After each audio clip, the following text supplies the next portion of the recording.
Cette semaine, j'ai voulu savoir qui se cache derrière ces masques. Hackers, pirates, cyberactivistes, geeks qui passent le temps aux simples sympathisants de ce mouvement né il y a 4 ans. Quoi qu'il en soit, les Anonymous sont de plus en plus nombreux. Paraît même qu'ils sont en légion. We are legion. We do not forgive.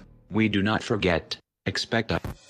Toujours anonymes mais de plus en plus voyants. Et du coup, depuis quelque temps, l'impression de les voir partout. Oui, vraiment partout. Mais doit-on avoir peur des Anonymous? Bonne question. Jean-Marc Manac, journaliste à ovni.fr et spécialiste du sujet, ne semble pas très inquiet. Je pense que les premiers à avoir peur des Anonymous, c'est les médias, au sens où et les pouvoirs publics. Et donc, par conséquent, l'opinion publique. Parce que la majeure partie du discours qu'on entend dans les médias, et donc de la part des journalistes et des pouvoirs publics au sujet des Anonymous, est un discours anxiogène. On est quelques-uns à penser que les Anonymous sont un peu comme les indignés de la République. Ceux qui occupent Wall Street, ceux qui occupent la Défense, ceux qui ont occupé Madrid, ce sont pas des gens dont on a peur, dont l'opinion publique a eu peur. C'est des gens qui, à un moment, en ont marre, sont pas d'accord et décident de manifester, d'occuper la place pour rappeler un certain nombre de valeurs fondamentales. Les Anonymous, ils manifestent pour dire « nous sommes là pour défendre les libertés sur Internet ». Internet, c'est là qu'ils sont nés. C'est aussi là qu'on doit aller si on veut contacter les vrais. Pour ça, j'ai fait appel au conseil avisé de Nicolas Danet qui vient de publier « Anonymous peuvent-ils changer le monde ?» Il a appris à les connaître et sait où les trouver. Il est extrêmement facile de se rendre sur les lieux où les gens qui se revendiquent Anonymous discutent. Et en fait, on peut y aller, ce sont des endroits où on se connecte. On a à droite les noms des personnes connectées, ça peut être Anonymous 1, 2, 3, 4, 5 jusqu'à l'infini. Et puis à gauche, on a des lignes où on discute. Alors c'est pas très très beau, mais ça ressemble un petit peu à MSN. Ok, ça ne me semble pas bien compliqué et les Anonymous eux-mêmes nous expliquent comment les rejoindre sur un réseau IRC. Top Identify, configure un VOST. Oula, j'espère que vous avez suivi, sinon vous pouvez toujours passer la bande au ralenti.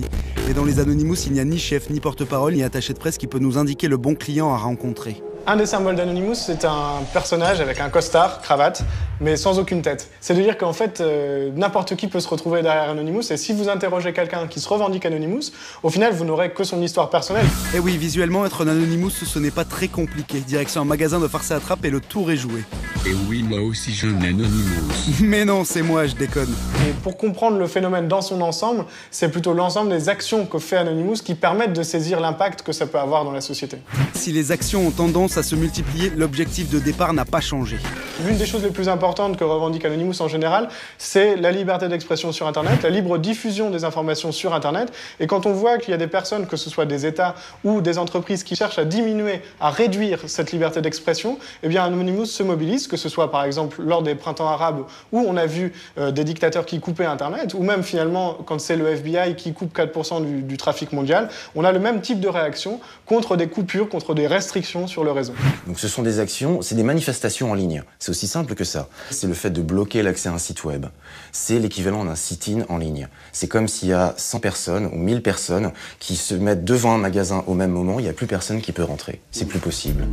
Plus seulement derrière leurs écrans, les Anonymous battent désormais le pavé. Il y a quelques jours en France, plusieurs milliers ont manifesté contre la mise en place de nouvelles lois aux États-Unis ou en France censées lutter contre le piratage sur Internet. Au final, Anonymous n'est pas du tout un pouvoir révolutionnaire au sens où il voudrait prendre les armes et arriver au pouvoir. Quand on regarde les discussions des personnes qui se revendiquent Anonymous, on se rend bien compte que finalement c'est plutôt sur certaines actions ponctuelles qu'ils vont essayer de faire passer des messages et de diffuser ensuite ces messages dans la société. Sur la dimension symbolique, Anonymous représente un contre-pouvoir. Ne pas prendre les armes, mais en croire certains, la guerre de la toile est déclarée. L'invasion Anonymous a commencé, l'Empire doit contre-attaquer. On a comparé les Anonymous à Al-Qaïda, on a entendu parler de cyberguerre, de World War Web. Tous les gens qui emploient ces termes-là sont en train de montrer qu'ils sont incompétents, qu'ils ne connaissent pas ce dont ils parlent. Traiter les Anonymous de terroristes d'Al-Qaïda, c'est comme de dire que Nicolas Sarkozy est un fasciste ou un nazi. C'est du même niveau, c'est complètement ridicule. C'est très clair que Anonymous, c'est un peu, quelque part, des gens qui font des grands sourires et s'amusent sur Internet. C'est de loin pas les grands méchants qu'on voit dans des intrusions très coûteuses et très dommageables pour les entreprises en termes de propriété de données qui fuitent. Expert en sécurité informatique, Philippe Langlois a les compétences pour faire partie de cela. S'il pirate les systèmes des entreprises, c'est pour montrer qu'ils sont vulnérables. Mais certains ne le font pas pour les bonnes raisons. Du coup, doit-on avoir peur des hackers ? Clairement pas. En général, on dit il y a une intrusion informatique. Parce que hacker, ça peut tout vouloir dire. Si aujourd'hui vous apparaissez quelque part à la télévision, dans les médias en disant « je suis un hacker », pour la quasi-totalité de l'opinion publique, c'est comme si vous disiez « je suis un pirate informatique ». Moi, je fais souvent l'analogie avec les musulmans. tous les talibans sont musulmans, mais tous les musulmans sont pas des talibans.